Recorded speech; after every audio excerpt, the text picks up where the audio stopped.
Hola, hola, bienvenidos a Radio Semilla, el podcast de la Red de Guardianes de Semillas, donde hablamos de regeneración ecológica y social.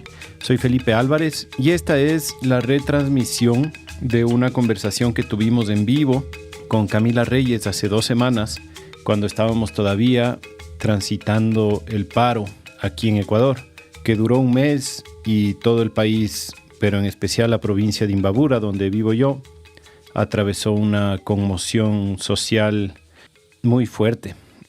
Mientras esto sucedía, ya estábamos planificando junto a Resuena Colombia y a Casa Semilla, que es la finca nuestra aquí en Cotacachi, un retiro de comunicación no violenta, que resultó ser muy oportuno porque nosotros sentimos que estas son las herramientas apropiadas para transitar este tipo de situaciones. El retiro lo llamamos Cultivando la Paz en tiempos de conflicto. Y es súper interesante porque Camila y su equipo tienen mucha experiencia trabajando en conflictos violentos en Colombia y en otras partes. Y que justo vengan ahora a hacer este taller aquí, pues yo lo siento como una bendición. Entonces decidimos hacer un live que salió por Instagram y por YouTube hace un par de semanas. Y ahora lo estamos retransmitiendo por aquí para que lo puedan escuchar quienes no se enteraron o no alcanzaron a vernos en vivo. Así que bueno, el retiro es 21, 22, 23 de noviembre. Hay descuentos especiales, por supuesto, para miembros de Radio Semilla. Lo encuentran en la página resuenacolombia.com/cursos. También les voy a poner el enlace preciso en las notas del episodio. Y ahí pueden ver toda la información e inscribirse. Ojalá les veamos por aquí. Y también quienes no pueden venir, estamos haciendo un programa de becas para que participen precisamente las personas locales de las comunidades indígenas y de las organizaciones de aquí, las personas que han estado involucradas en el conflicto. Y hemos conseguido unas pocas becas, nos gustaría conseguir algunas más para que pueda haber una participación, una representatividad importante de las personas de las organizaciones locales que en muchos casos no pueden cubrir los costos del taller. Así que si es que quieren apoyar en eso, también por favor escríbanos y su apoyo será muy bienvenido. Bueno, como siempre, muchas gracias por escucharnos. Por favor, si es que quieren ser miembros de Radio Semilla, entren a radiosemilla.com/membresía. Escúchenos en cualquier plataforma, síganos, califíquennos, recomiéndennos. Todo eso es muy apreciado. Así que les dejamos con la conversación con Camila Reyes Azcuénaga. Un abrazo grande. Hola Cami, ya te escucho. Súper, pues qué alegría. Sí, gracias Cami por estar aquí con nosotros y gracias también a toda la gente que nos está escuchando ahorita y que nos va a escuchar también después. Seguramente este video y este audio también se publicarán en los canales de Radio Semilla en general. Y yo estoy súper agradecido de tenerte aquí en este momento tan particular, tan especial que vivimos en Ecuador, en especial en Imbabura y en Cotacachi, donde yo estoy ahorita. Así que tengo un montón de preguntas para ti, pero solo quisiera hacer una pequeña introducción para la gente. Una, decir que tenemos un episodio contigo en Radio Semilla. Cierto. Que es el episodio 105. Hoy estuve revisándolo en la mañana y es muy potente, es muy bonito ese episodio. Y ahí ya cuentas más o menos sobre ti, sobre tu vida y en general haces una excelente explicación de lo que es la comunicación no violenta y de algunas de tus experiencias. Pero esta vez yo quisiera como llevar un poco el tema más a la situación coyuntural que estamos viviendo ahorita, ¿no? Y de paso quiero hacer un disclaimer también o una disculpa porque siento que estoy yo mismo ahorita estando aquí adentro de este conflicto de alguna forma, me siento como con bastantes emociones cruzadas, tengo un montón de miedo de las cosas que pueden pasar. Hoy es un día muy particular también del paro. Llevamos 28, 29 días creo en paro y ahora se están, parece, recrudeciendo las cosas. Entonces yo mismo estoy ahora como atravesado, preocupado, tengo miedo. Entonces, esta sesión tal vez no va a ser solo informativa, sino que me vas a tener que ir acompañando terapéuticamente. Así que bueno, eso quería partir diciendo. ¿Tú cómo estás? ¿Cómo llegas? Feli, yo llego movida también, porque sí, para mí es imposible ser indiferente a lo que está pasando en el mundo, a lo que está pasando allá en Ecuador, a lo que está pasando en Palestina. Ahorita que estuve en Chiapas con los zapatistas también, eh, predominaron las voces de familias buscadoras, de familiares desaparecidos o dados por desaparecidos. Entonces sí veo como que estamos en un momento del planeta en el que se agudizan las tensiones y en el que me siento muy interpelada como ser humano a encontrar una nueva forma de vivir. Entonces llego, de verdad no lo digo desde la mente, yo me siento muy tocada y tocada en el sentido de como encontrando un límite que me lleva a volcar toda mi energía hacia enfocar en qué nos puede ayudar a ponerle límite a todo lo que nos deshumaniza y al mismo tiempo agradecida por estar viva, por tener salud y por poder usar mi tiempo de vida para también escribir la historia que yo también creo que es posible. O sea, yo también quiero ser protagonista de esta historia y quiero que se active el poder colectivo, me encantaría, de que escribamos una historia con corazón. Por eso me dedico a la comunicación no violenta, porque es una comunicación que depende de mí y que depende de ti y de los que están viendo esto. Entonces creo mucho en la construcción de poder desde la gente y bueno, y cuando te oigo decir que tal vez en esta sesión yo misma voy a tenerte que acompañar en lo que tú estás transitando terapéuticamente, quiero decirle a la gente que nos oye que yo no soy terapeuta, que yo estudié Derecho y Ciencia Política y que algo que amo de la comunicación no violenta es que no tenemos que ser terapeutas para podernos acompañar en estos momentos. Es que basta con ser humanos y tener un poco de entrenamiento para poder escuchar al otro desde la empatía, poder traer presencia a lo que siente, a lo que necesita. Entonces decirles que esta comunicación se trata justamente de democratizar esas habilidades para que podamos contenernos los unos a las otras y acompañarnos en esta experiencia humana que por momentos es bastante abrumadora y dolorosa, así como maravillosa. Uh-huh. Gracias, Cami. Solo quiero dar un breve contexto del día en el que estamos, porque en esta época cada día como que puede ser bastante diferente.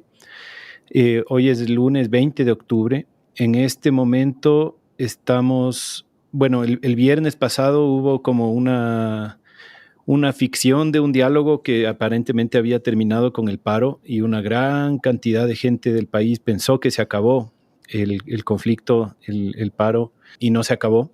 Ahora las comunidades de aquí de Cotacachi están saliendo como de unos días que se dieron de duelo por una segunda persona asesinada por los militares. Le asesinaron con una bala en unos enfrentamientos la semana pasada que fueron muy fuertes. Hubo varios heridos de bala, varios heridos de perdigones, varios heridos de bombas lacrimógenas disparadas al cuerpo. Y bueno, pasó eso y encima hubo como este falso diálogo, digamos, o estos falsos acuerdos que no se cumplieron, y entonces la gente ahora está más molesta y está con ganas de llevar esto a otro nivel. Y esto te hablo después de un mes que ya ha estado fuerte, ¿no? Y el gobierno al mismo tiempo acaba de comunicar ayer o hoy que ya no iban a hacer diálogo, que se acabó la posibilidad de diálogo, que no quieren dialogar. Entonces estamos en esta tensión que no sabemos qué es lo que va a pasar ahora. Puede ser que en los próximos días la historia sea muy diferente. Muy posiblemente hay gente que nos va a escuchar recién la próxima semana y por eso también quería dar un poco el contexto de ahorita. Entonces, en esas estamos ahorita. Y yo quería partir escuchándote a ti un poco para la gente que no te conoce. Como, digamos, mi interés principal de conversar contigo en este contexto es porque tú tienes una experiencia súper interesante en otros conflictos que pueden ser similares a este. También una experiencia trabajando con pueblos indígenas en medio del conflicto de la violencia en Colombia. Y y que tú, yo siento que nos puedes dar alguna herramienta interesante y nos puedes dar tal vez una esperanza, justo en estos momentos en donde parecería que no hay esperanza. Entonces, tal vez si nos quieres contar un poquito como tu experiencia en Colombia y bueno, ahora que mencionaste Chiapas también me pareció súper interesante como qué es lo que estará pasando ahí. Pero es un poco de dónde vienes y cómo ha sido tu experiencia en este tipo de situaciones. Gracias, Feli. Bueno, primero decirte que escucho lo que acabas de compartir del contexto de lo que está pasando a nivel nacional y específicamente en Cotacachi y el duelo de que estamos llegando a un escenario en el que ya una de las partes dice que no está abierta al diálogo y lo que eso implica. Y parte de la comunicación no violenta nos va a llevar no solo a ver las necesidades en términos humanos, porque esta comunicación no violenta dice que todos los seres humanos compartimos las mismas necesidades y que detrás de cada acción hay una humanidad, hay un intento de atender esas necesidades, sino que esta comunicación también nos va a llevar a ver las estructuras de poder que hacen que las necesidades de unos grupos se prioricen por encima de las de otros. Entonces va a ser muy importante tener la mirada humana, pero también la mirada sistémica y supongo que a eso volveremos después. En cuanto a mí, y bueno, eso lo decía porque cuando yo estoy en una posición de mayor poder estructural o privilegio, ¿cómo lo sé? Porque soy yo quien tiene la última palabra. Si soy el papá, si soy la profesora, en este caso si soy el gobierno, si yo digo no hay más diálogo, no hay más diálogo, ¿sí? Y justamente ahora que mencionabas Chiapas, uno de los mensajes estuvo en un encuentro al que convocaron en agosto, me parece que fue, se llamaba Algunas partes del todo, donde invitaron a diferentes iniciativas del mundo a contar qué estaban haciendo para resistir frente al sistema capitalista. Y un mensaje que me quedó muy fuerte fue el de la importancia de organizarnos para poner en el centro lo que ellos llaman el común. Organizarnos, organizarnos. Organizarnos es la única forma posible que yo veo para transformar esas asimetrías de poder y por eso esta comunicación va a ser tan importante para mantener la conexión y en vez de usar nuestra energía para oprimirnos los unos a los otros, usarla para poner en el centro lo que nos une. Y los pueblos zapatistas tienen algo muy especial, que es que lideran con el ejemplo. Ellos mismos nos contaban que se han estado organizando para tumbar la pirámide que se construyó dentro de su propio sistema. Creo que están cumpliendo 32 o 33 años desde el 94 y por los primeros 30 años dicen que terminaron reproduciendo una pirámide donde otra vez estaba esta lógica de unos encima de otros y como ahora ya no tienen juntas del buen gobierno, sino que están tratando de tomar decisiones desde la base, de democratizar, digamos, el poder de tomar decisiones entre todos, de asumir la gestión de los recursos entre todos. Bueno, ¿qué me lleva a mí a esto? A mí me lleva a haber nacido en un país en el que la violencia, y quiero decir que la comunicación no violenta pues no es una forma de moralismo que dice la violencia está mal, la no violencia está bien, sino es más una conciencia que nos lleva a entender qué necesidades puede haber detrás del uso de la violencia. ¿Cómo podemos entender qué necesidades se quedan por fuera cuando eso pasa? ¿Qué necesidades puede haber detrás de cada acto?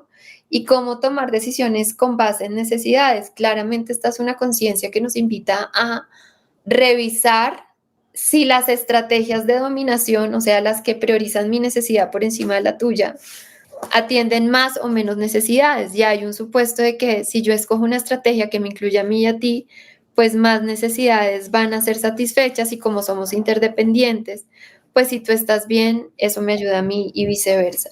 Entonces, bueno, mi experiencia ha tenido que ver con el conflicto armado. He estado como mucho en el campo de la guerra, porque es algo que me ha impactado mucho desde que soy niña. Al principio trabajé particularmente con víctimas de minas antipersonal, pueblos indígenas que estaban en zonas de conflicto armado, y ahí me di cuenta pues que yo no quería trabajar para atenuar los impactos de la guerra, sino para que no hubiera guerra, porque a lo que yo me dedicaba era a encontrar formas de hacer acompañamiento a las víctimas o formas de reducir el riesgo de que la gente cayera en una mina. Para decirte lo trágico que puede ser, Felipe, hay pueblos indígenas que, por ejemplo, están cazando iguanas mirando hacia arriba en los árboles. Entonces no miran al piso. Entonces su probabilidad de caer en una mina es mucho más grande. Entonces yo me dedicaba como a cosas de ese tipo y después entendí que no, yo no quiero ni que la guerra sea menos dura, ni yo no quiero que haya guerra, ni que haya violencia. Y eso es lo que me lleva a la comunicación no violenta. Ahorita estamos viendo un genocidio en Gaza, pero es un genocidio que no ha parado en el Abya Yala, digamos, en todo este continente. Yo creo que si uno le pregunta a un pueblo originario si el genocidio ha parado, diría que no. O sea, el exterminio cultural y físico es latente. Aquí pertenecer a un pueblo indígena implica sobrevivir al hambre, sobrevivir a la guerra, sobrevivir al exterminio cultural. Entonces, todas esas preguntas me han llevado a mí a encontrar o todas esas realidades me han llevado a buscar un camino que nos propone un cambio cultural. Y así es como yo paso de tener una experiencia de cómo contener la guerra a cómo moverme hacia un espacio donde podamos generar un cambio desde la raíz. Y ese cambio desde la raíz pasa por la cultura. Entonces esta comunicación nos lleva a darnos cuenta de que la cultura en la que vivimos es una cultura de dominación, es una cultura en la que yo opero muchas veces a partir de la exclusión del otro. Y entonces es una cultura que nos dice cómo podemos aprender a ser sin dejar por fuera al otro. ¿Es posible la coexistencia de las culturas? ¿Es posible la coexistencia nuestra en países culturalmente diversos como los nuestros? Porque no sé cuántas culturas hay allá en Ecuador, ya me dirás tú, pero aquí hay más creo que hay 115 pueblos indígenas que hablan 64 lenguas. Y también pueblos afro, raizales, palenqueros que hablan 3 lenguas. Entonces la diversidad es inmensa. En países como los nuestros es fundamental encontrar caminos para coexistir que no sean desde la imposición de una cultura sobre otra, que no sea de la imposición de un modelo económico para todos, de una religión para todos, de una lengua para todos. Eh, y eso es lo que hemos hecho. Entonces, por ejemplo, en el Cauca, hemos tenido procesos de entrenamiento con grupos campesinos, indígenas, pueblos afro, y hemos hecho una apuesta en común de cuáles son las necesidades que están detrás por ejemplo, la lucha por tener un territorio. Y cuando nos ponemos a ver, casi que comparten las mismas necesidades. Lo que pasa es que hay mucho desconocimiento de los unos a los otros. Entonces, parte de lo que hacemos es lograr que la gente se pueda conocer, que la gente se pueda comprender y que podamos conectar para encontrar juntos formas de avanzar unidos, porque a veces es la lucha de los pueblos originarios por un lado, la lucha de los pueblos afro por otro, la lucha de los campesinos, y esa fragmentación hace más difícil, por ejemplo, para transformar la simetría de poder. Entonces el gobierno negocia con unos por acá, con otros por acá, con otros por allá. Y esa fragmentación disminuye las posibilidades de que haya un cambio. Entonces esta comunicación nos ayuda a ir reduciendo la fragmentación para que vayamos sumando, creciendo como movimiento, porque a veces como movimiento restamos, ¿no? Lo que hacemos es dividirnos, dividirnos, dividirnos. Entonces esto es lo que nos ayuda es a sumar, sumar, sumar y trabajar no en contra de, sino para, como decían los zapatistas, poner en el centro el común, lo que nos une. No sé si allá lo llamarían el buen vivir, no sé. Ya quedó media Eh, Media fea esa palabra después de que fue tan politizada, pero sí, originalmente sí, sería el summa causa y no de los pueblos ancestrales. Y bueno, chuta, es bien complejo porque en Ecuador hay ya una constitución plurinacional que es como algo bien único, que reconoce esta diversidad, pero que también genera un montón de problemas que pueden ser divisorios, porque, por ejemplo, eso entrega jurisdicciones o sistemas de justicia diferenciados por etnia. Entonces, ese es un problema que mucha gente como digamos que nadie entiende realmente bien, porque tampoco es que esté escrito y como somos occidentales necesitamos como necesitamos un respaldo escrito, ¿no? Y firmado y acordado.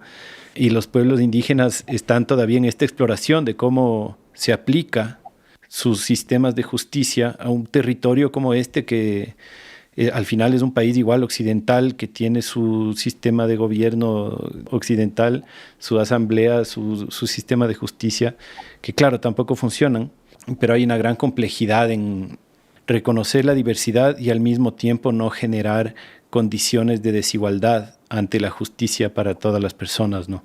Y además es tan diversa la cosa que no hay grupos tan tangiblemente separables. Los límites entre un grupo y otro no están claros, ¿no? Hay un montón de indígenas que no se consideran indígenas, hay un montón de no indígenas que se consideran indígenas y hay una mezcla gigantesca entre personas urbanas, campesinas, indígenas, blancas, negras, mestizas, mulatas y es todo un matiz, ¿no? Bueno, es complicado y a la vez es rico, ¿no? Pero me gustaría entender tal vez, como con algún ejemplo, cómo se hace para sumar en lugar de fragmentar en un contexto como este, porque el contexto también es el contexto global de cómo funciona la polarización en toda la plataforma virtual en la que habitamos gran parte del tiempo, ¿no? Cómo estos algoritmos que están diseñados para dividirnos entre la gente, yo lo veo así, ¿no? Como que hay un diseño social que genera un algoritmo que hace que los unos se peleen con los otros, ¿no? Nos hacen creer que somos de izquierdas contra derechas y que los unos son terroristas y que los otros son fascistas.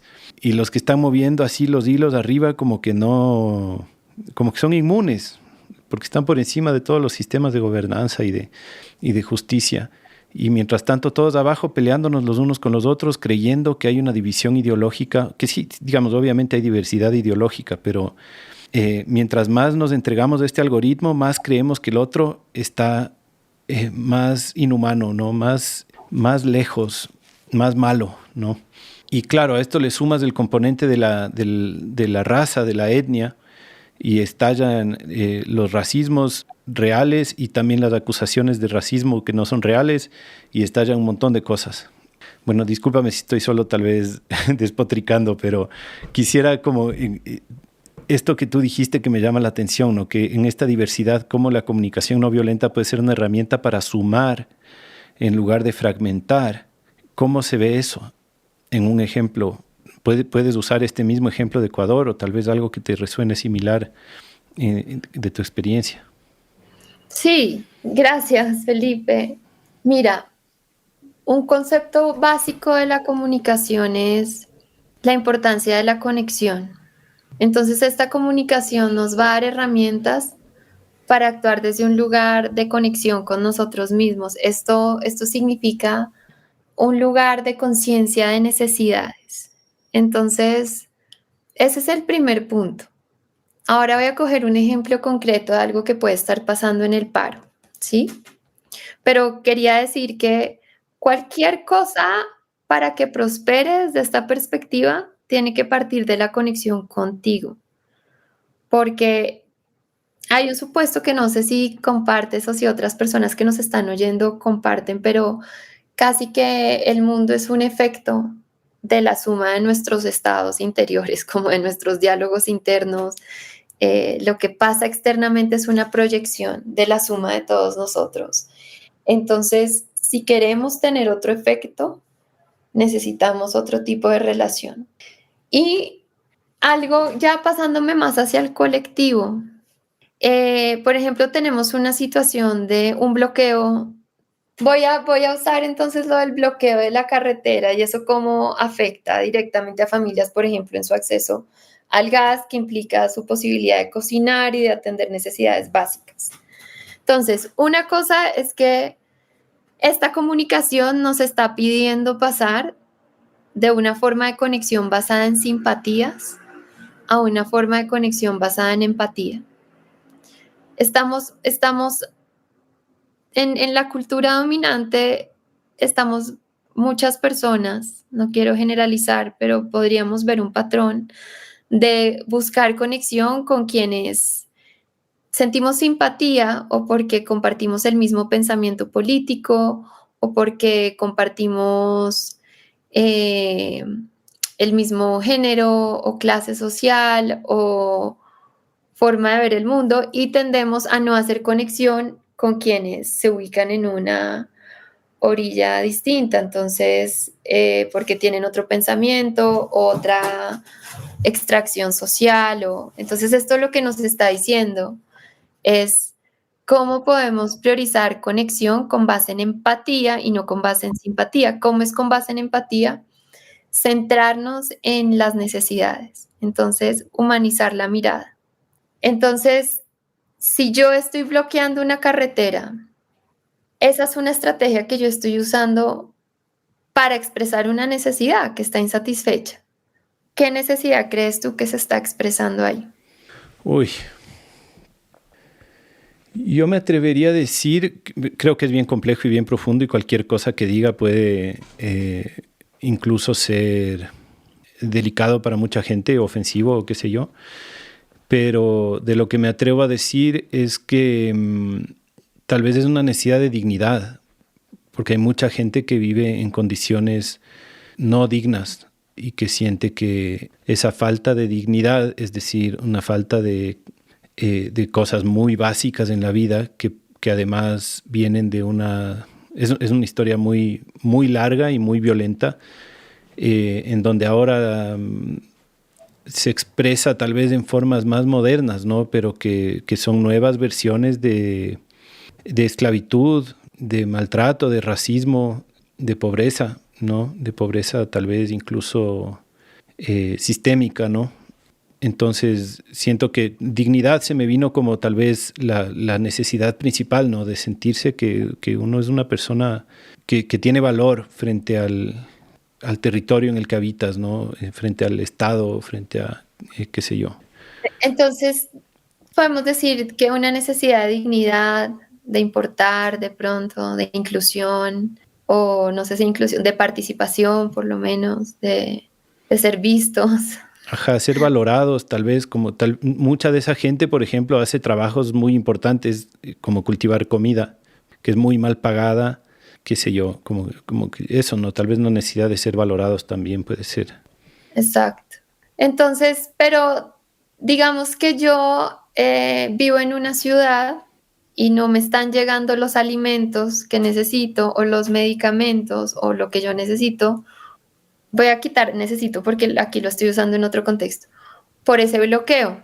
Entonces, ¿qué es lo que pasa en la cultura dominante? Que yo no logro, o sea, que yo veo la estrategia del otro como una amenaza a mi necesidad. O sea, yo recibo el bloqueo como una amenaza directa a poder satisfacer mi necesidad de alimento o de salud o de libre circulación, ¿sí? Uh-huh. Y entonces lo que hago es empezar a proteger mi necesidad haciendo algo. Si hago parte como, si tengo una posición estructural dominante, pues probablemente lo que voy a hacer es hacer lo que esté a mi alcance para movilizar el ejército o las fuerzas militares para desbloquear eso a la fuerza, ¿no? Incluso al costo de la vida de algunas de las personas que están ahí, como ya hemos visto que 2 personas han sido asesinadas en el marco de este paro. Uh-huh. La comunicación no violenta nos llevaría a ver toda esta situación no desde un lugar de desconexión, de cómo protejo mi necesidad porque veo tu estrategia como una amenaza, sino cómo la abordamos desde la conexión. Entonces, esto significaría que yo en vez de ver el bloqueo, me preguntara cuáles son las necesidades que están buscando ser expresadas atrás. Interés por el otro, curiosidad, o sea, no solo un cómo protejo lo mío, ¿sí? Entonces, cuando hay interés, curiosidad, hay como una preocupación genuina por qué es eso que está buscando ser expresado. Eso implicaría humanizar al otro, ¿no? Eso implicaría no pensar que el otro por ser campesino es menos que yo, o su vida importa menos que la mía, o que ellos se la arreglen como puede. Por eso la comunicación no violenta tiene que ver mucho con conocernos, porque a veces ni siquiera vemos al otro como un ser humano igual, sino como alguien que está ahí para prestarme un servicio, para mandarme los alimentos, para cargarme las cosas, para limpiarme la casa. Entonces, esta comunicación lo que busca es crear esa sensibilidad. Si hubiera esa sensibilidad de ver cuáles son las necesidades detrás de las estrategias de lado y lado, la comunicación no violenta lo que nos dice es que podría haber más capacidad colectiva de ver cómo encontramos algo que cuide de todo, en vez de yo cómo uso mi fuerza para priorizar mi necesidad otra vez por encima de la tuya. Ujú. Entonces, no te estoy diciendo que esto sea la respuesta a todo, pero te estoy diciendo que esto nos da una clave que es cómo buscamos conexión, cómo dejamos de ver la estrategia del otro como una amenaza a mi necesidad y empiezo a poder recibir la necesidad del otro, soltar el apego a las estrategias y ver cómo mi bienestar se completa con el del otro y viceversa. Ujú. Cuando tú estás del lado de menos poder estructural, o sea, cuando tú estás ahí del lado de hacer el bloqueo, o sea, eres tú el que está bajo el sol, eres tú el que quizás está pasando sed, hambre, el que está dejando de trabajar, el que está arriesgando su vida. Y tienes una experiencia histórica de que tus necesidades no han sido incluidas en las estrategias de los otros, de quienes tienen como más acceso a recursos. Entonces, es una situación muy difícil. ¿Cómo hago que mi necesidad importe y que se escuche si no es teniendo un impacto en la necesidad del otro? Si no hago algo, porque el, yo pienso que la atención se activa no porque me importa la necesidad del otro, sino porque mi necesidad se está viendo afectada. Entonces, como no me está llegando mi comida, o como no estoy pudiendo salir en el carro, o como, eso es lo que me importa. Y esta es la sensibilidad que la comunicación no violenta quiere traer. No, ¿qué hago para que te importe el otro? No porque tu necesidad está siendo afectada. Entonces, eh, es un cambio cultural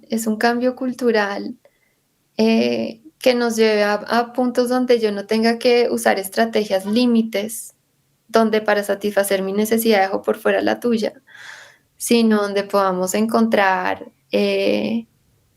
formas preventivas de llegar a estas situaciones. Pero ya cuando el paro estalla, descargar toda la furia. Oí algunas entrevistas donde hablaban de la turba, de los violentos, se empieza a estigmatizar al otro. Pues es doloroso, ¿no? Es doloroso porque hay gente ahí que está pidiendo dignidad, respeto, inclusión, participación. Sí, no sé cómo te suena esto.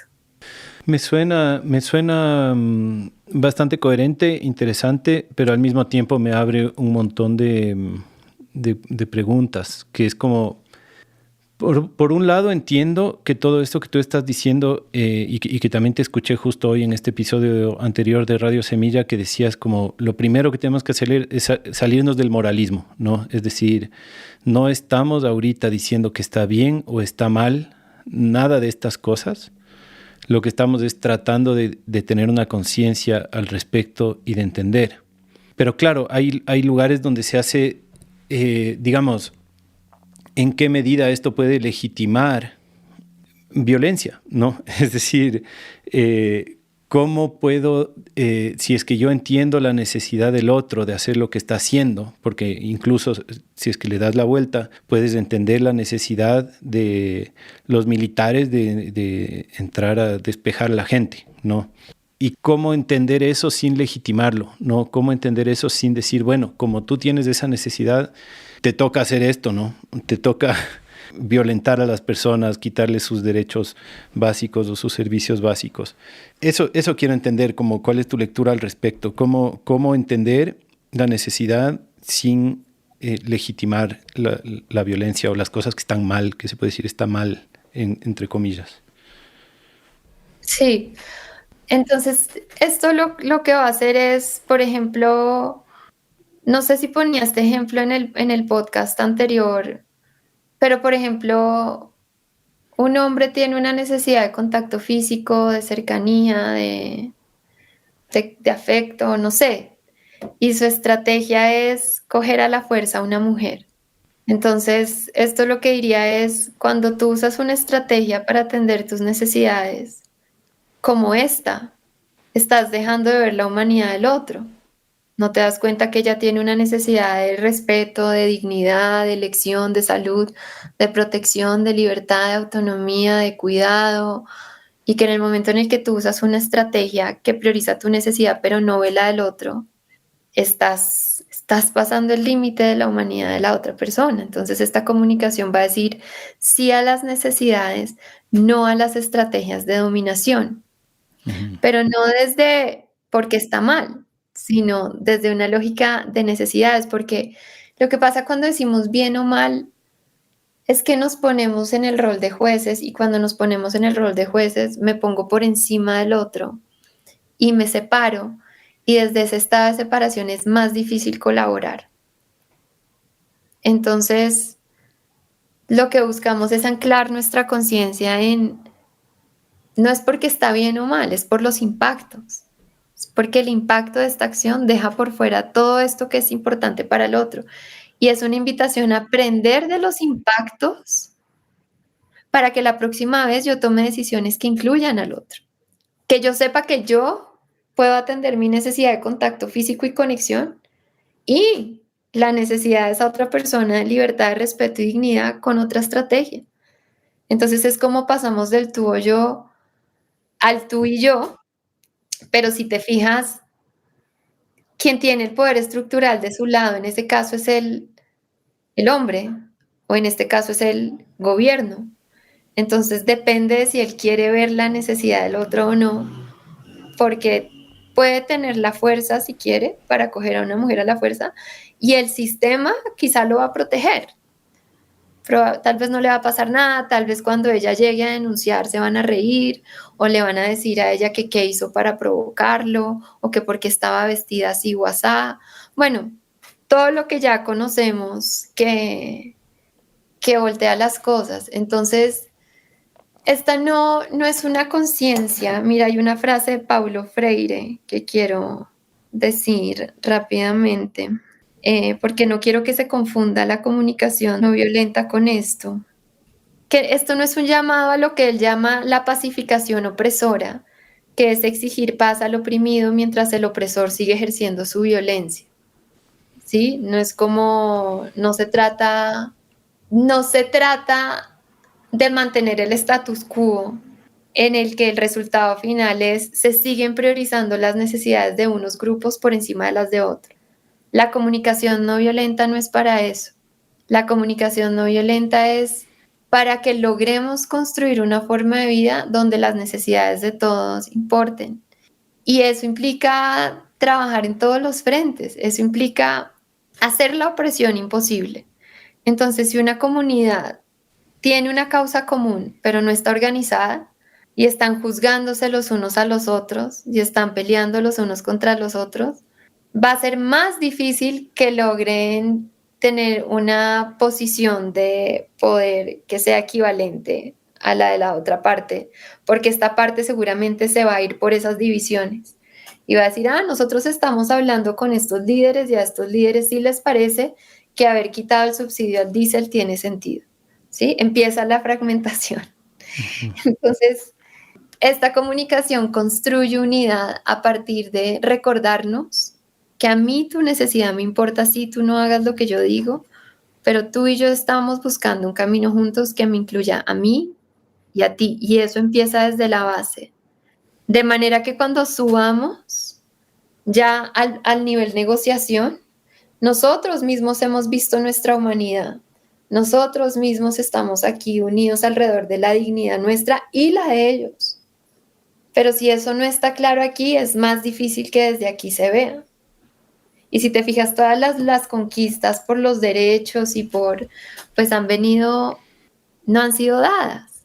Han sido luchas de las personas que han vivido en carne propia la experiencia de que si ellos no hacen algo, su necesidad no va a ser incluida. Entonces, no es para nada justificar las estrategias de dominación, sino al contrario, interrumpirlas, pero interrumpirlas también desde la base. No sé, eso cómo te llega, Felipe. O sea, en mi cabeza se hace como toda una maraña porque siento que son niveles tan grandes de tanta cantidad de gente y de organizaciones que estamos hablando que, digamos, que es más complejo en el sentido de que el Estado, por ejemplo, sí es un ente, en este caso, tremendamente violento y que además tiene toda la estructura de su parte. Y el otro lado, por decir, es también tremendamente complejo y tremendamente diverso, en donde es imposible que no sea fragmentado, porque estamos hablando de la mitad de la población, posiblemente o más, ¿no? Son muchas organizaciones, muchas comunidades, muchas diferentes situaciones, diferentes tipos de opresión que han sufrido y también mucha violencia estructural en organizaciones más pequeñas que también están al otro lado del gobierno, ¿no? Y por el otro lado el gobierno tiene también, digamos, al hablar del gobierno, yo al menos pienso en 8 o 10 personas, no más. Pero en general desde la izquierda en este caso se le ve a todo lo que está por debajo del gobierno como que fueran parte del mismo saco, y también es otra cosa muy compleja de un montón de gente, de empresarios, de agricultores, de qué sé yo, gremios, sindicatos que tienen también sus propias estructuras. Entonces siento que es una cosa en patrones, ¿no? Que se puede aplicar a nivel nación, sí, pero se ve el Estado contra la gente por un lado, pero eso no es real tampoco, porque es el Estado con el apoyo de algunas gentes de alguna forma contra la gente que también está con ciertos apoyos y ciertos rechazos, y eso como que se va haciendo ramitas para abajo hasta llegar a la familia mismo, en donde también hay algo similar, ¿no? Pero la gran pregunta que me surge a mí ahorita es si es que tú o la comunicación no violenta en general tienen herramientas para lidiar con psicópatas, porque, y no me refiero a psicópatas como insultos, sino como realmente pensando en esta condición psicológica, psiquiátrica, tal vez no solo psicópatas, sino lo que llaman esta triada oscura, ¿no? Que es la psicopatía, el narcisismo y el maquiavelismo.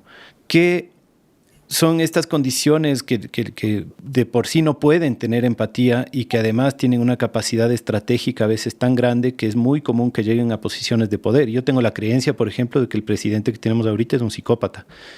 Y muchos presidentes de muchos países y muchos líderes de muchas organizaciones grandes como que tienen esta capacidad de llegar a estas posturas de liderazgo, en donde a veces tienen el control total.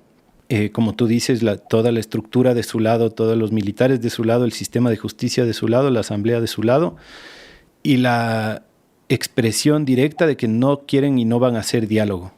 Entonces, esto estoy hablando a nivel de país, pero también he vivido situaciones parecidas en organizaciones sociales más pequeñas. ¿Cómo se lidia con eso desde la comunicación no violenta, con una otra parte que tiene poder y no tiene ninguna voluntad de diálogo?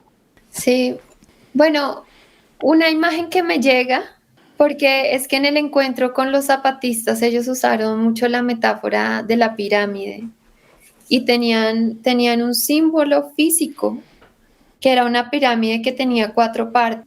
Un lado era desprecio, el otro lado era represión, el otro lado era explotación y el otro lado era despojo. Y durante el encuentro se tumbó esa pirámide, digamos, y quedó la base. ¿Qué sostiene la pirámide? Felipe, dime qué sostiene la pirámide. La tierra.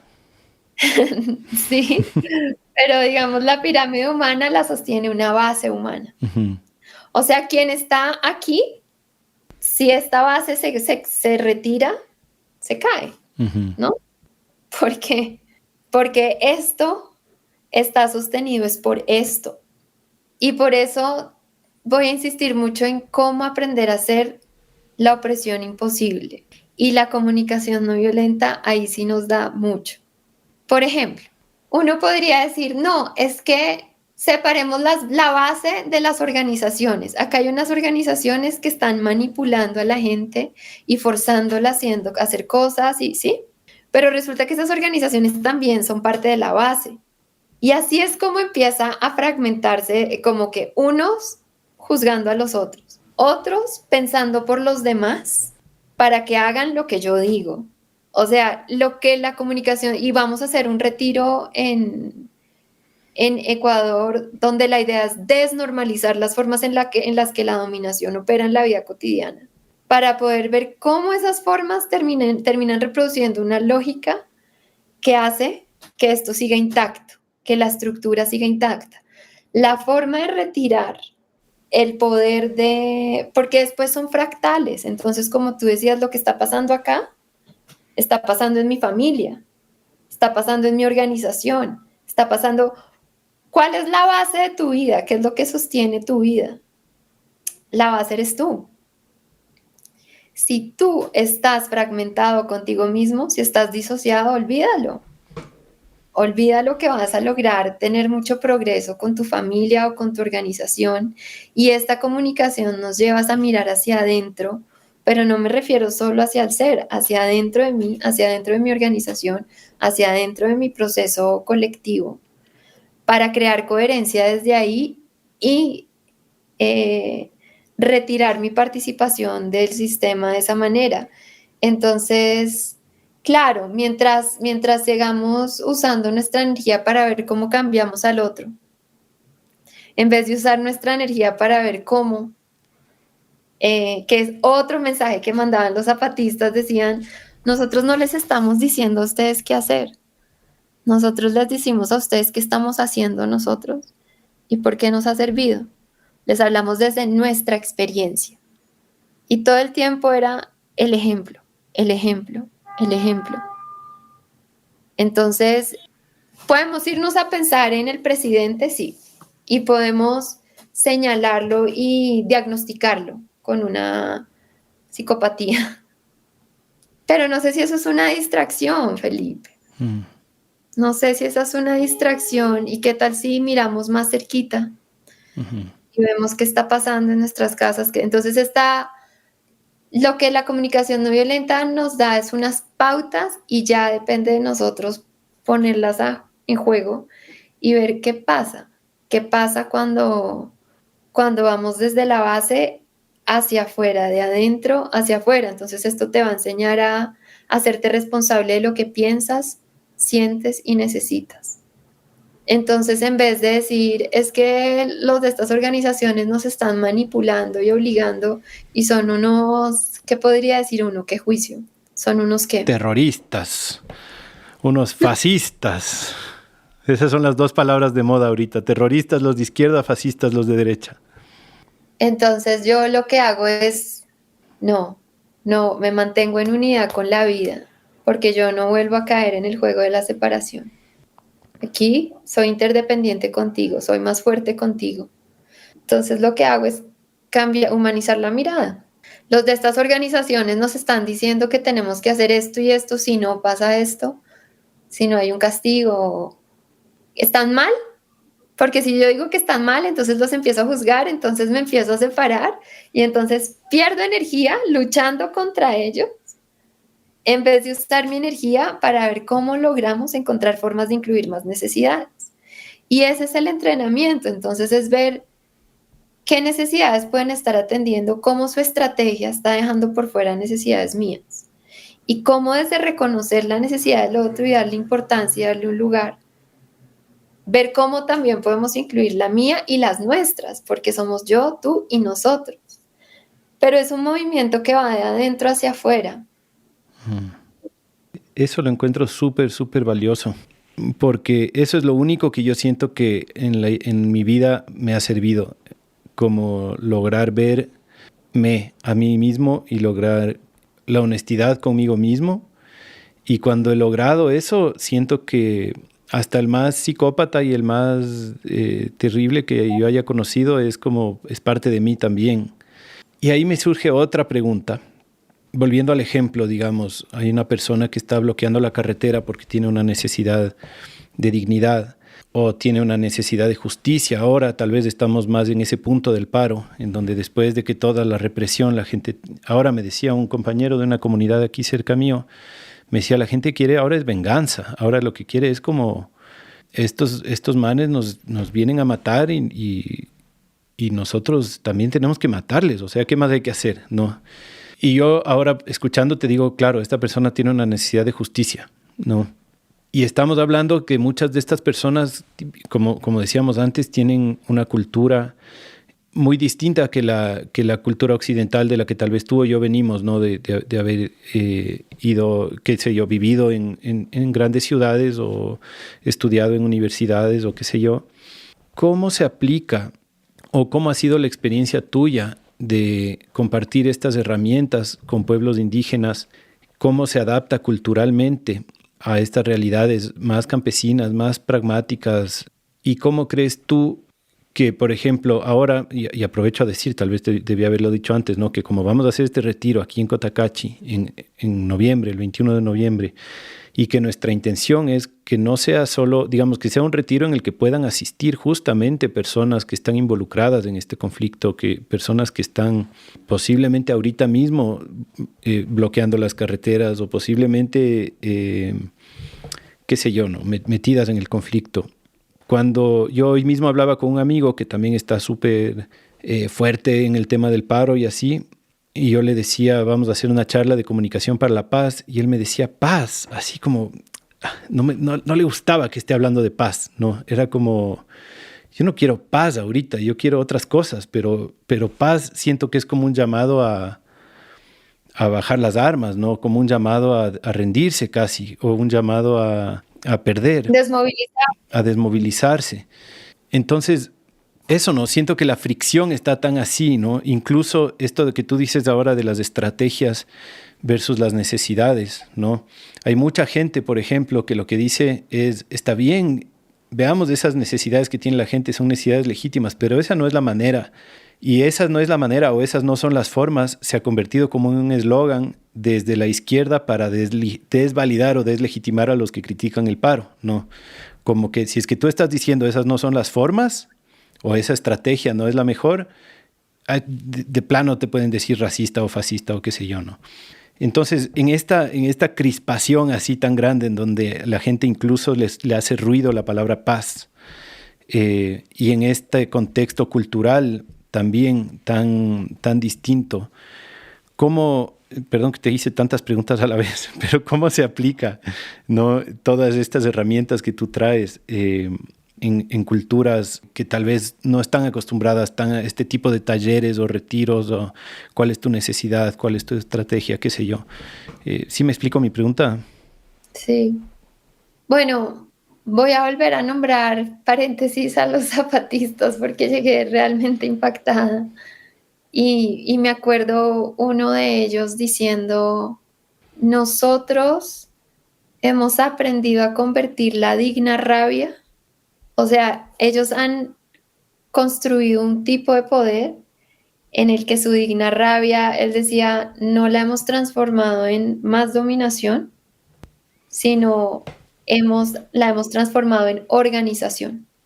O sea, la hemos traducido en aprender a organizarnos para tener más capacidad, pues esto sí ya lo agrego yo, para tener más capacidad de cuidar de nuestras necesidades sin tener que dejar por fuera al otro, ¿no? Que es la tragedia, la violencia aquí sería como una trágica expresión de necesidades insatisfechas, es cuando uno no encuentra otra forma para incluir sus necesidades que decide escoger una forma que tiene el impacto de dejar por fuera las necesidades de otro. Lo que yo he visto hemos trabajado con diferentes pueblos indígenas y pues la diversidad cultural es inmensa y lo que te puedo decir es que yo siento que hay como mucha resonancia. De hecho, veo que muchos de los pueblos indígenas lo que hacen es reivindicar, tienen un lenguaje más de necesidades que de estrategias. Hablan de autonomía, hablan de autodeterminación, hablan de bienestar, de dignidad y tienen una mirada relacional del mundo, como un tejido de relaciones, como que la vida es relación no solo entre seres humanos, sino con los seres vivos, con el viento, con el sol, con el agua, con el árbol, y esta comunicación lo que hace es centrar la relación como bajo el supuesto de que en el vínculo con el otro se construye el poder de lograr cosas en colectivo al servicio de la vida. Entonces, somos más fuertes juntos y juntas, aprender a caminar juntos sin que nadie se quede atrás. Creo que es uno de los lemas del Summa Causai, ¿no? Aprender a caminar juntos, que nadie se quede atrás.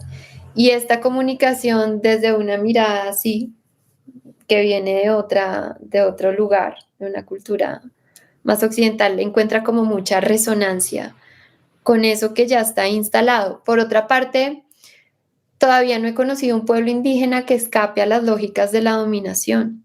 O sea, pareciera que la dominación es una cultura transversal a todas las culturas. O sea, que la pirámide está.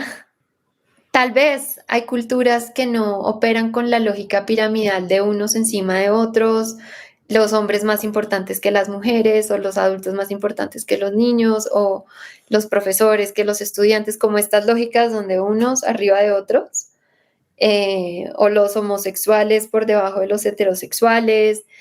No sé, pensemos en una persona trans que pertenece a un pueblo indígena, si tiene también si también entra a desafiar un orden o si es acogido en su diversidad. O sea, habría que ver, pero en lo que yo he visto, hay un reconocimiento de que esa lógica también está ahí y que también hay unos dirigentes que dan órdenes y que también hay esas lógicas que se reproducen. Entonces hay como mucha apertura a encontrar un camino. Y por otro lado, nosotras hablamos de la justicia restaurativa, que es una justicia que está llevándonos a trascender la lógica del castigo, del juicio, y empezar a movernos hacia un tipo de justicia que nos ayude a aprender de los impactos. Y muchos de los pueblos indígenas con los que hemos trabajado tienen sistemas de justicia todavía construidos bajo una lógica que se parece más a un sistema punitivo, a un sistema de castigo físico, de castigo como de cárcel o de látigo dependiendo. Entonces también veo que hay mucha curiosidad por cómo se puede guiar a una comunidad, cómo se puede generar un cambio de comportamiento para que las personas de las comunidades que cometen una violación o donde también se reproducen estos comportamientos puedan entrar en armonía con el resto de la comunidad sin necesidad de deshumanizarlas. Entonces sí he visto bastante resonancia porque hay una condición que es como humana. O sea, yo diría que los seres humanos tenemos una necesidad de comunicación, tenemos una necesidad de diversidad, tenemos una necesidad de conexión y entonces aparecieron las culturas.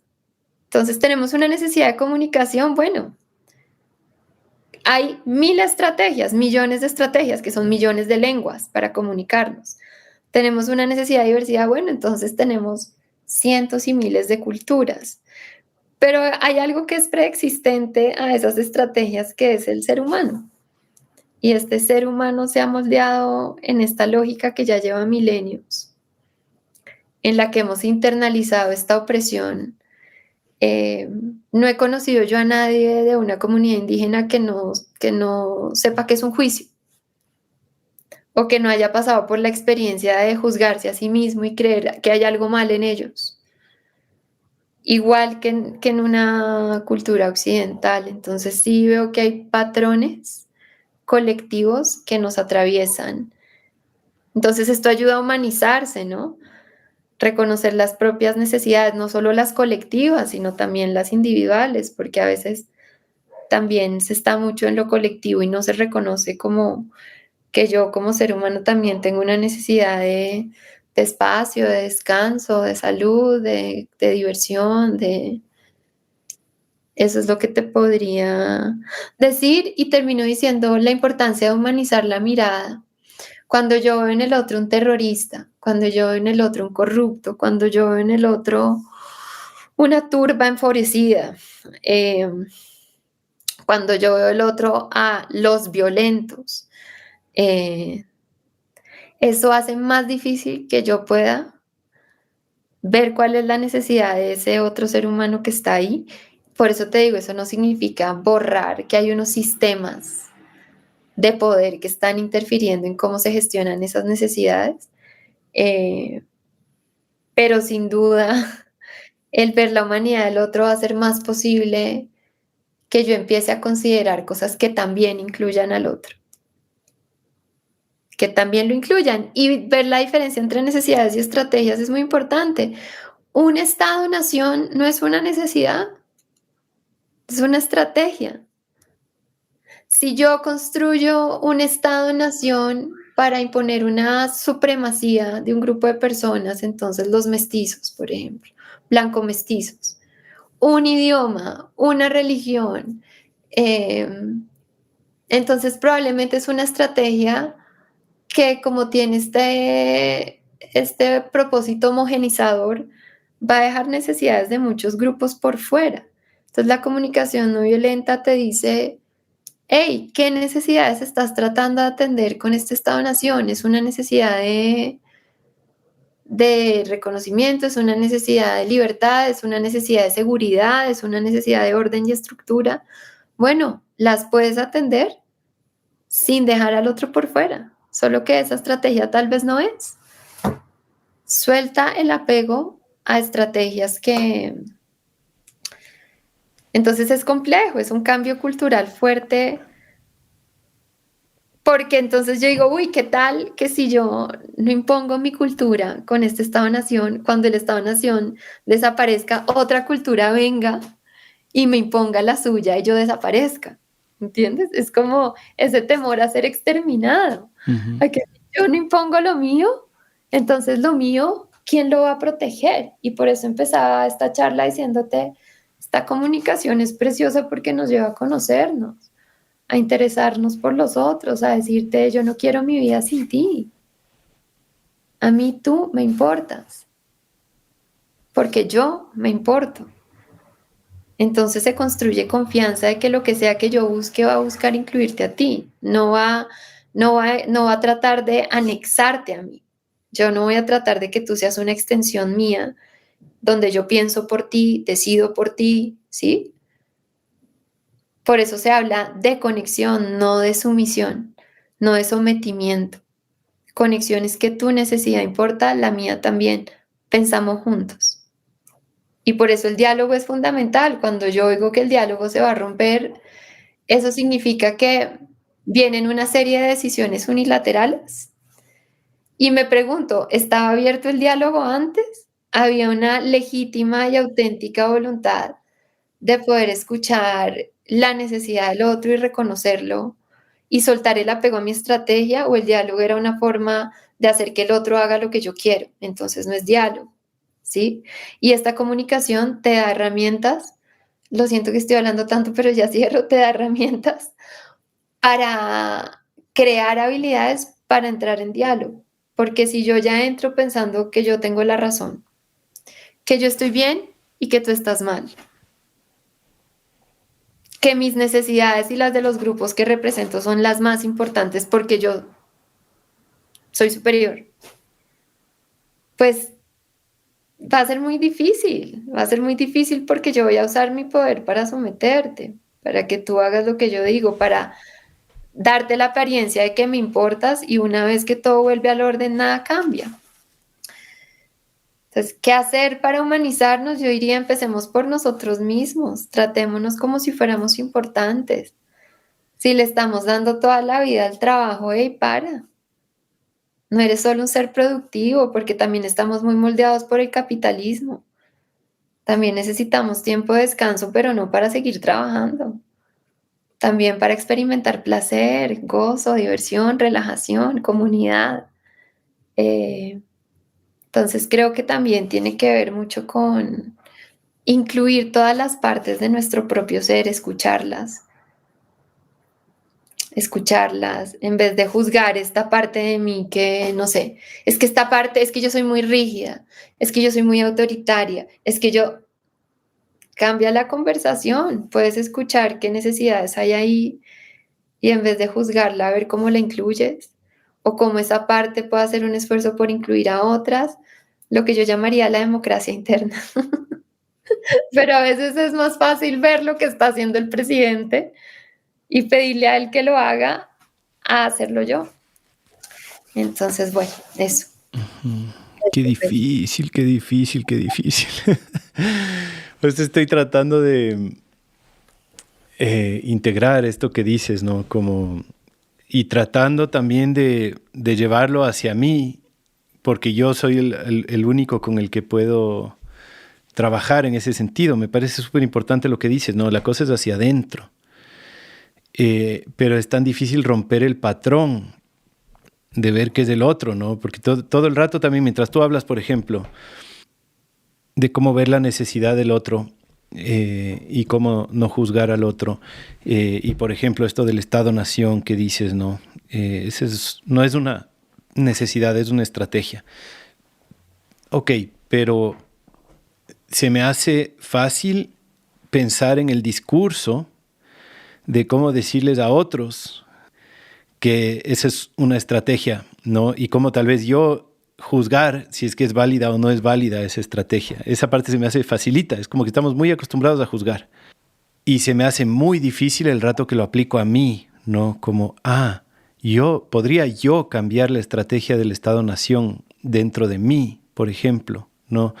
Podría yo adaptarme o podría yo tratar de identificar cuáles son mis necesidades que están cubiertas por un Estado-Nación y tratar de cambiar de estrategia. Y me parece que es valiosísimo pensarlo así, pero se me hace tan difícil. Y más aún cuando trato de aplicarlo a los dos lados, ¿no? Se me hace más fácil ver la necesidad de la gente y validar sus estrategias que ver la del gobierno o de sus seguidores. Me parece que es como muy... Acojo con mucho gusto cuando en mi cabeza estoy haciéndome la narrativa de que tus palabras se aplican a un lado y luego cuando las aplico al otro me comienzan a hacer ruido. Creo que es un ejercicio, o sea, realmente yo creo que tengo que hacer ese retiro y tengo que dedicarme mucho a esa práctica porque estamos súper condicionados. Me parece muy valioso esto que compartes. Uh-huh. Sí, veo la complejidad y ¿sabes qué es lo que me ayuda a mí a meterme en esta exploración? El amor, Uh-huh. el querer ser contigo, sí, el querer, yo quiero una vida donde podamos ser juntos. Entonces, para mí es hacia adentro, pero juntos, vamos juntos y juntas. Entonces uno diría, bueno, pero ¿cómo así? No entiendo. El Estado-Nación fue la mejor estrategia que pudimos encontrar para... Entonces uno dice, bueno, ¿desde la mirada de quién? Escuchemos qué pasó con todos los que no solo no caben en esta estrategia, sino que fueron arrasados por esa estrategia. Pero para eso hay que perderle el miedo a conocer al otro, a escucharlo, a que salga ese dolor de lo que nos hemos hecho los unos a los otros y reconocer que sí, que esto se construyó a partir del genocidio de muchas culturas, que lo que estamos viendo hoy como pueblos indígenas son sobrevivientes de un genocidio que no ha parado y que a mí me importa. Pero entonces esto sí, y la comunicación no violenta también nos va a enseñar a sentir y nos va a decir que los las sensaciones más difíciles, o sea, los sentimientos más difíciles, de los que queremos huir, son nuestra puerta a la libertad. Pero yo no creo que haya posibilidad de justicia sin reconocimiento, sin memoria, sin restauración, sin decir, hey, sí. No es que pasamos la hoja y miremos solo hacia adelante, sino quiero reconocer el impacto que esto ha tenido en la vida tuya y de tu pueblo por generaciones. Perdón, ahí está justo un ejemplo de las cosas que, si es que lo escucho desde el un lado, me hace muchísimo sentido, y si es que trato de invertirlo, me cuesta mucho, ¿no? Porque estoy también pensando cómo una persona que está en esta lucha puede integrar estas herramientas, y cómo esa persona que está en esta lucha puede interiorizar al otro también y a sus necesidades cuando se siente que el otro no le reconoce, que es parte de un genocidio que lleva cientos de años. ¿Cómo, cómo se, ¿Cómo se da la vuelta a la tortilla en esto que tú acabas de decir? ¿Me explico? ¿Cómo mirándolo desde qué ángulo? Digamos que desde una persona indígena, por ejemplo. Pedirle que vea las necesidades de quien representa al colonizador o esto. Ajá. Porque, digamos, como te digo, para mí es súper difícil meterle en dos bandos, ¿no? Porque para mí no hay tales dos bandos.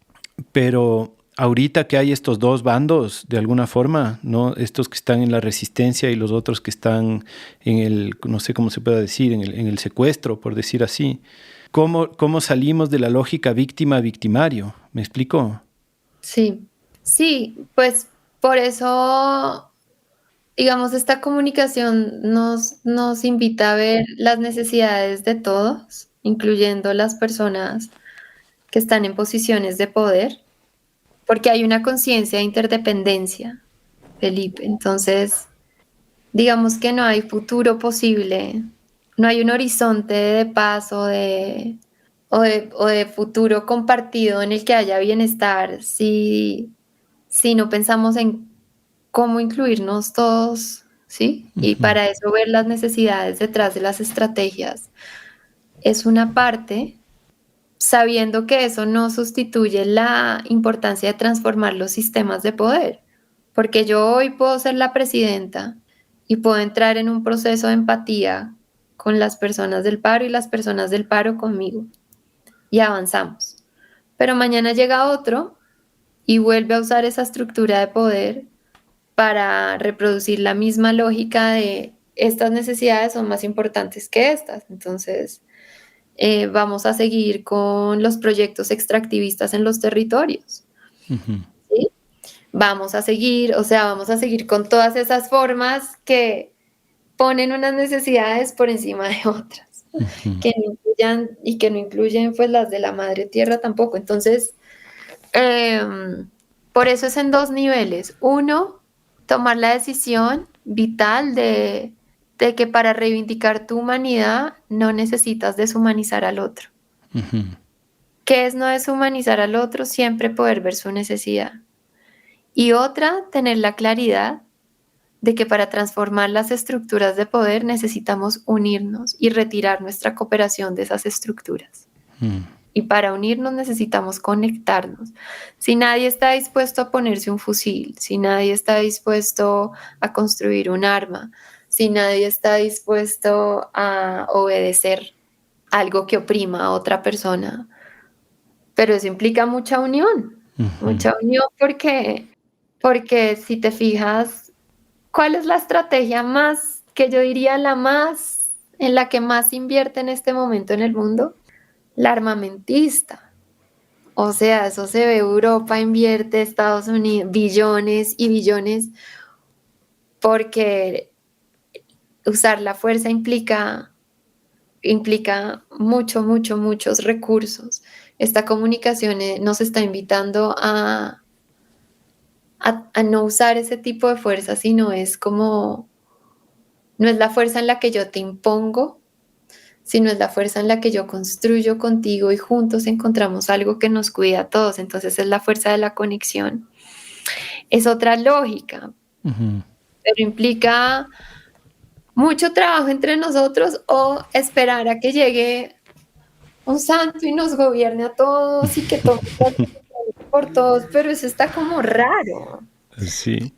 Está como raro porque él no gobierna ni en mi casa, ni en mi cuerpo, ni entonces yo creo que eso es una utopía, esperar que va a ser un presidente o un partido, o yo como que a mí me gusta como el ejemplo de los zapatistas por eso, porque ellos dicen, estamos haciendo, tenemos en nuestros 12 caracoles, hemos logrado esto en 33 años, aquí vamos, tenemos nuestras propias formas, nuestras propias estrategias de buscar igualdad entre hombres y mujeres, nuestras propias estrategias de parar de oprimirnos a los unos a los otros. Ahí vamos, no somos perfectos, nos hemos equivocado en esto y esto. Yo les daría una mirada que no fuera a juzgarse a sí mismos, sino ver las necesidades que había detrás de lo que hacían. Pero bueno, entonces eso, el ejemplo. Ujú. Y una pregunta más para ya ir terminando. ¿Se contempla algún escenario en donde se ponga un límite a la comunicación? Es decir, ¿se contempla algún escenario de exclusión donde, por ejemplo, puede ser una relación interpersonal, puede ser una relación en un colectivo, puede ser, o podemos ponerlo en la magnitud de lo que estamos hablando del paro? Hay un punto en donde hay un actor que reincide en la violencia y donde tú legítimamente pares la comunicación, le excluyas de ti, le saques de tu espacio, ¿no? ¿Se contempla esto? ¿Se contempla los límites? Porque yo en algunas situaciones he sentido eso también, como en algún colectivo en el que he estado, por ejemplo, así como, chuta, esta persona sigue rompiendo acuerdos, esta persona sigue violentando a la gente. Hay un punto en donde se separe, se ponga el límite, se excluya, que a ti te parezca legítimo, o crees que siempre hay una instancia más de inclusión? Creo que el ideal es como persistir en el diálogo. Creo que eso es un ideal. Y como colombiana, pues te puedo decir que he vivido gobiernos que dicen en una mesa de negociación, se acabó el diálogo, se levanta esta mesa porque hubo un atentado y se acabó. Y ya ahora los vamos a perseguir con toda la fuerza de la ley. Y sí, sí, o muertos o en la cárcel, mejor dicho. Y también he vivido este gobierno que trae una lógica distinta, que a pesar de que pasan cosas, actos de violencia distintos a lo que se desearía, o sea, como que todos quisiéramos que eso no pasara, pero sigue pasando.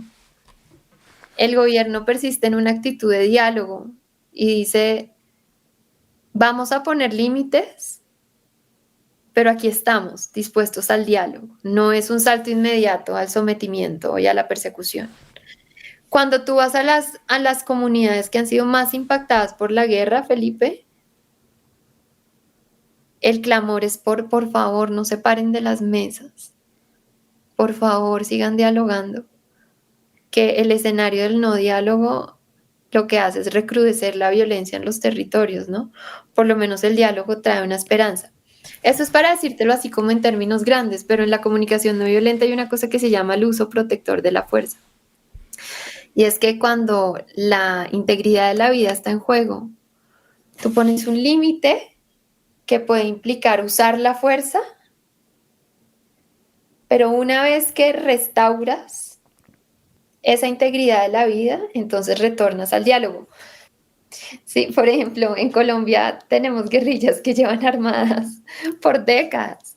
Y cuando yo vi que los zapatistas se alzaron en armas por 12 días, Felipe, y llevan 33 años organizados, ellos podrían ser un ejemplo como de cómo en el momento en el que ya logran reposicionarse y poder situar la integridad de su vida también en el centro, con el apoyo también de una sociedad civil que los rodeó en ese momento, ya ellos han persistido en estrategias que no implican el uso de la violencia. Entonces, pues volviendo a una organización, la comunicación no violenta sí tiene que ver mucho con el límite y con la capacidad.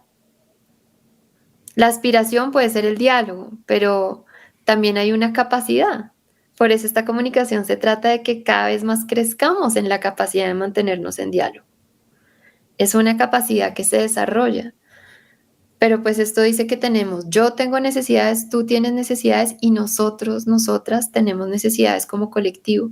Si hay alguien en el colectivo que todo el tiempo está escogiendo estrategias que priorizan sus necesidades pero no incluyen las de nosotros, entonces llega un momento en el que el grupo dice, bueno, estás abierto a incluir el colectivo dentro de tus decisiones o en tus formas de hacer las cosas. Por ejemplo, alguien que no viene a las reuniones o alguien que se toman decisiones y termina haciendo algo unilateralmente. Y ahí entonces uno pondría un límite y haría un duelo. Nos hubiera gustado trabajar juntos, pero lo importante es que no venga desde un lugar de separación, Felipe, sino desde un lugar de buscar incluir más necesidades y eso no se puede forzar. Entonces ¿qué puedo hacer yo qué podemos hacer para aprender a incluir más necesidades? Y creo que estamos cuidando más necesidades si hacemos este corte ahorita que si no lo hacemos. Pero es como que viene desde un lugar de cuidado y de inclusión, no de un lugar de juicio, que el otro está mal. Sí, es como la conciencia que está detrás, desde donde actúas, igual que en una relación de pareja.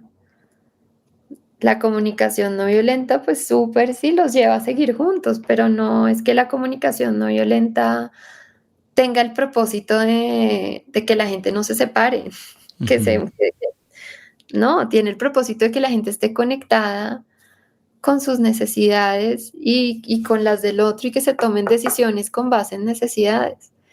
Si vemos que la estrategia de estar como pareja no está atendiendo necesidades vitales de los dos, cambiemos de estrategia, pero porque nos amamos, porque queremos cuidar de esas necesidades. Ujú. No sé si eso te dice algo. Me dice muchísimo, sí, muchas gracias. Solo decirle a la gente que tenemos el taller, el retiro de comunicación para la paz en tiempos de conflicto, aquí en Cotacachi, 21, 22, 23 de noviembre. También un llamado, porque justo como les decía antes, queremos incluir en este retiro a gente que está siendo parte de estos conflictos actuales y muchas de ellas no van a poder pagar ese retiro. Entonces también queremos hacer un llamado para que la gente que le interese como aportar para que esto suceda, para que en este taller puedan participar los actores, digamos, más vinculados. Sería genial si es que apoyan o aportan con dinero para que personas que no tienen el dinero puedan participar. En nuestros perfiles vamos a estar publicando un poco más sobre esto en los próximos días. En Radio Semilla también vamos a estar hablando más de esto en las próximas semanas. Eso, escríbanos si es que tienen ganas de participar o ganas de aportar para que otros participen.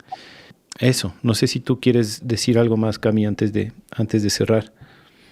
Pues extenderles la invitación,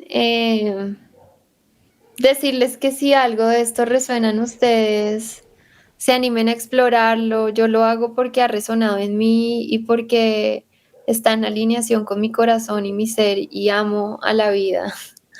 Y por eso quiero contribuir a un cambio cultural. Si algo de esto resuena en ustedes, bienvenidos, bienvenidas. El poder está en nosotros. Todo depende de cómo lo integremos, de cómo la comunicación no violenta sin nosotros pues no tiene un valor, ¿no? El valor se lo damos cada uno, cada vez que elegimos conectarnos. Creo que vale la pena y que es muy necesario.